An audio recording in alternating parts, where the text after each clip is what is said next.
Alright, welcome back to DL Kramer's Custom Cars and Everything. Today we're going to install an Indy Mod Man intake. And this intake, what it's going to be installed with is a single classic 4-barrel top, with the gasket. And that mounts on top, obviously. A lot of guys, they're not liking this just with the single 4-barrel. This thing probably performs better either. You could buy it with the 6-pack top, the dual 4-barrel top, or the single. Well, I prefer the single because it's going to go on my 71 Dodge Challenger with a 5.7 in it. So the thing is that first thing when you get this thing out of the box, you'll notice that it doesn't have any hardware except for the hardware to mount the top on, and then the 4 screw studs for the 4-barrel carburetor. Okay, it's not going to have anything else. It'll have the gasket as well and the top, whatever you ordered it with, 6-pack, dual quad, or 4-barrel. In my case, 4-barrel.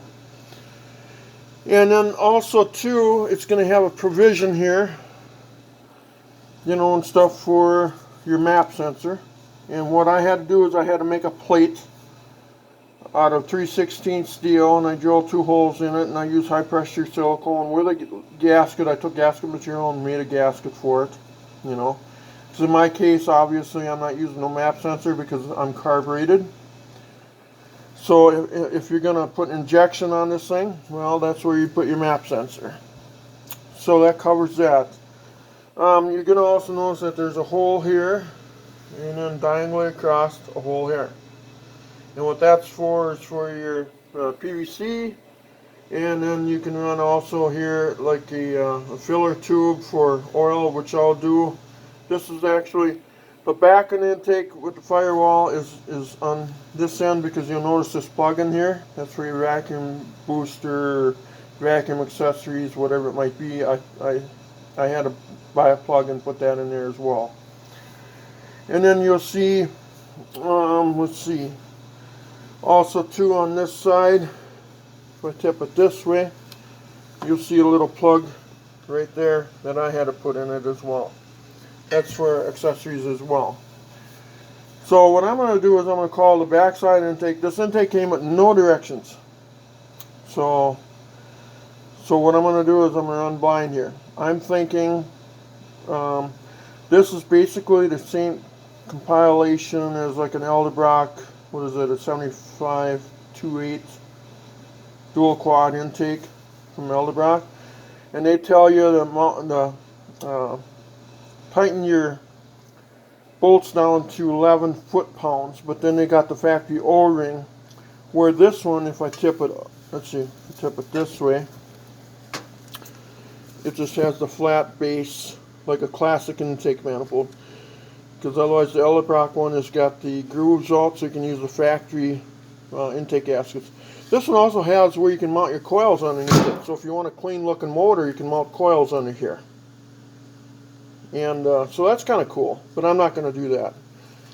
So I'm just going to, and then also what I'm going to do here is I'm going to go a little further. When I use these gaskets, I'm going to take ultra gray high pressure silicone, just a little thin layer, and I'm going to run it around all the ports. I'm going to make sure that I have a good seal here. Don't gob it on there, just a little bit, fellers, just a little bit, and do both sides of the gasket, and then the bolts, I had to figure them out, but they're M6 by 1 pitch, not 1.5 pitch, but 1 pitch by 30, okay, and then I also dressed them out with a lock washer, and then a friction washer, so that way you don't scave up the intake manifold, okay, when you tighten these up there.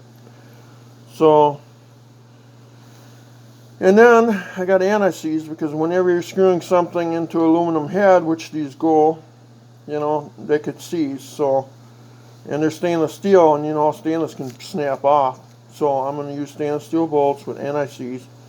And I'm going to torque these down to approximately 15 foot-pounds. Okay. Some guys are telling me maybe 12 foot-pounds. So just feel out your torque wrench when you're tightening them down, you know. Understand what you're doing. Don't just reef on them and snap them off. Studs would probably be a good way to go if you wanted to go that way, you know. But again, the size of the bolts that I found out are M6 by 1 by 30 millimeters long. Okay, that's what I got. That's what I found out anyway. I tested one in the head here, you know, and I tested one in the head and I checked that out, and you know, and make sure your gasket surfaces here are nice and clean, you know, like I got mine here. They're all, that one's clean, and they're all clean.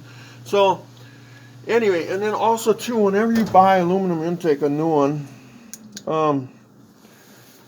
you should always blow it out. You know, there's machining fragments in here yet that can get inside that motor, you know, and I don't want them in there. So I'm going to blow this thing off quick, and I'm going to get the silicone around here, you know. Don't use blue, don't even use black. Go with the ultra gray. That's the high pressure new age silicone. That stuff is, what is it, it's over 500 psi or whatever it can handle. So if you ever want to take this thing off, you know, you can put something under here and gently crack it loose, you know. But at least you're going to get a good tight seal. You want to eliminate your problems before they happen.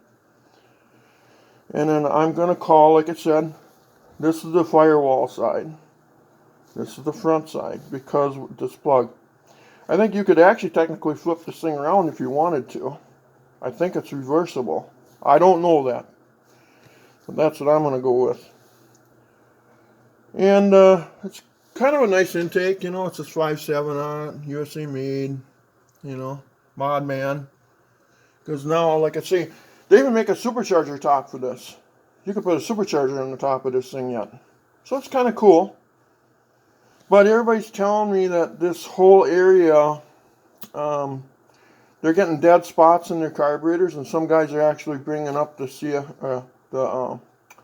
CCs on their squirters on their accelerator pump to increase gas flow in here when they're opening up the throttle valve.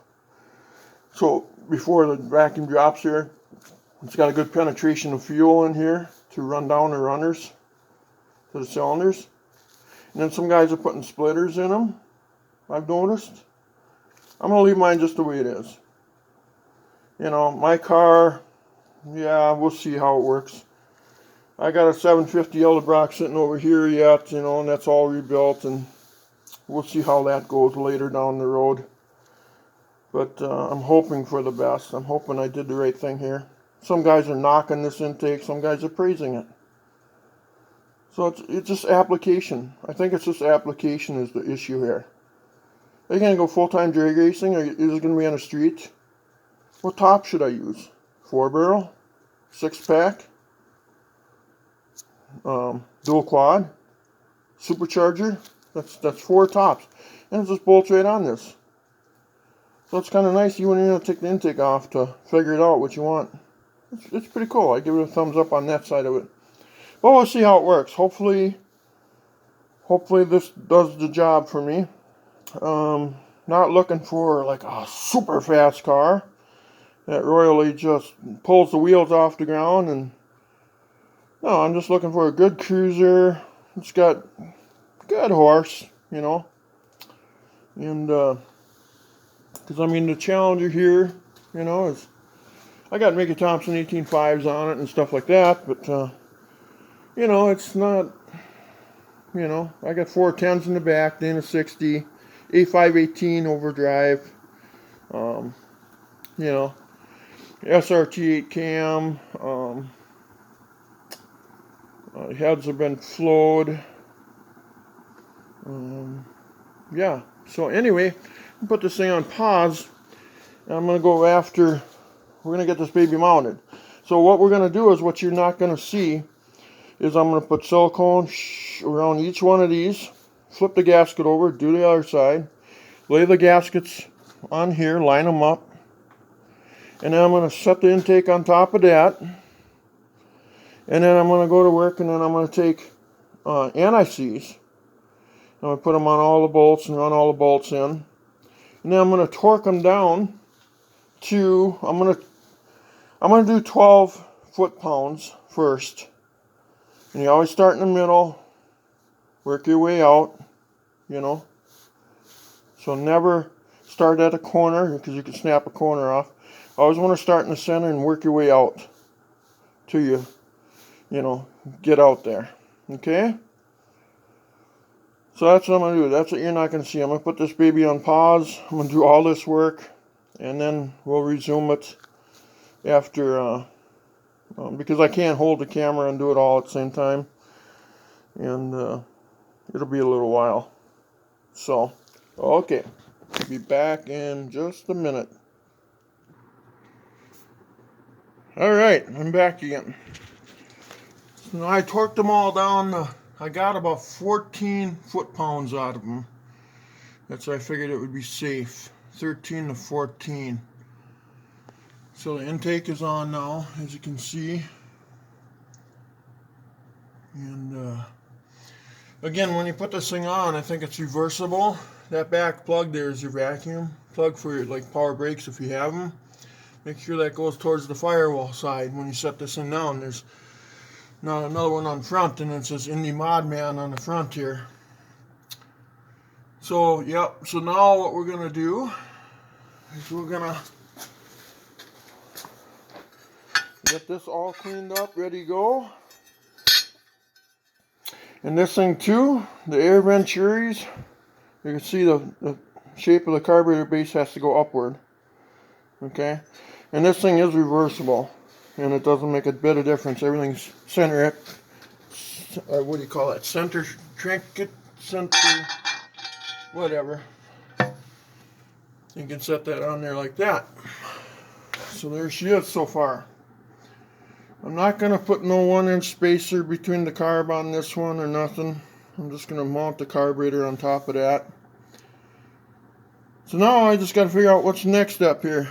What are these going to be torqued at? There's 3 in the front, 3 in the back. And then the sides are held down by the 4 studs.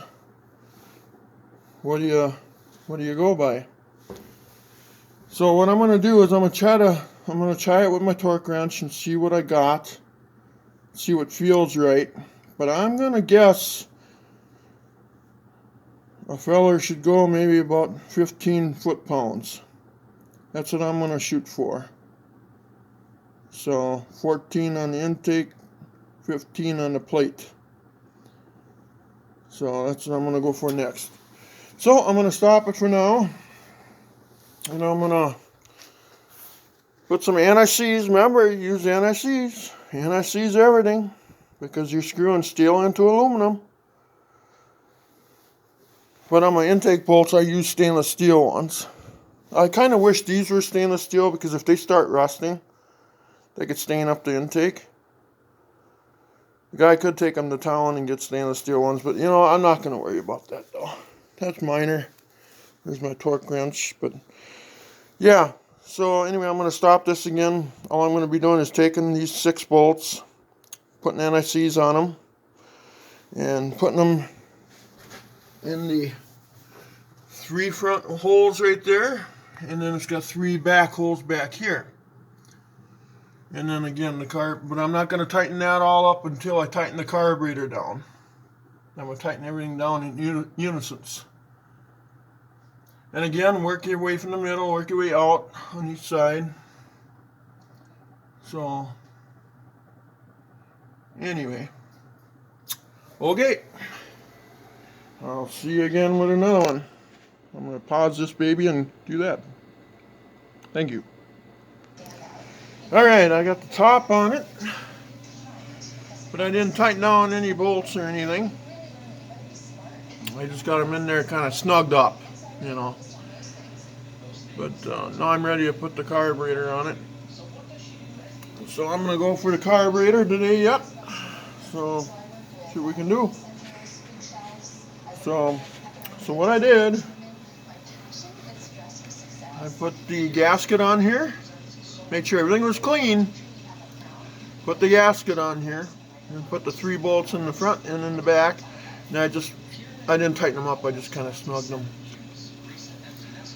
And then, because I want to tighten everything down in unison. When I tighten down the carburetor, then I want to tighten it all down because the carburetor studs hold that plate down as well.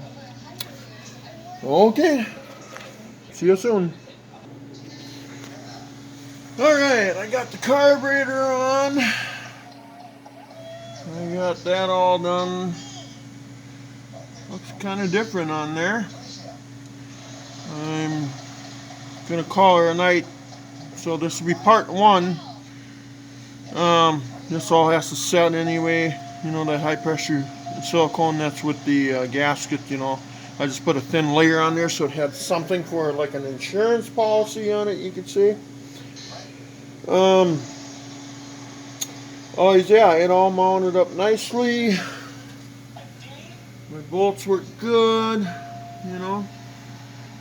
And I still got to put these tubes in yet that I made, but part 2 we'll finish this all up, and then get the throttle and the kickdown hooked back up again, and then we'll tune her up. We'll see what it sounds like. Hopefully everything works good, which I think it will, but please like and subscribe. And then when I put the secondary video up, this will be part 1 of 2. And then about putting an Indy Mod intake on. So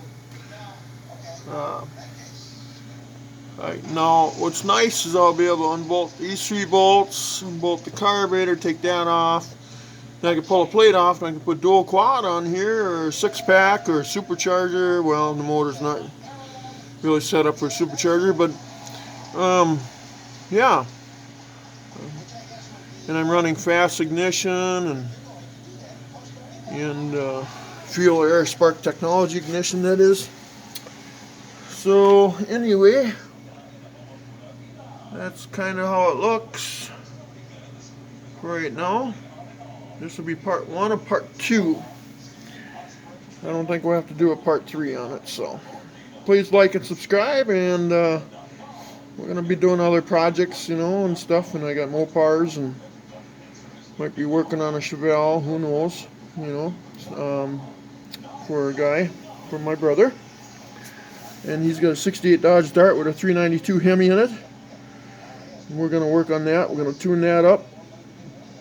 And you can look him up on YouTube. His name is Dean Kramer. He would be my brother.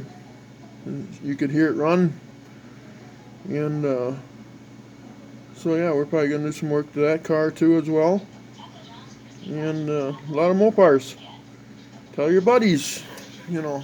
And if you want to see something, please comment down below, and we'll do some other stuff. So maybe some tranny rebuilding. I'll show you how to do that, and various other things. There's always something different.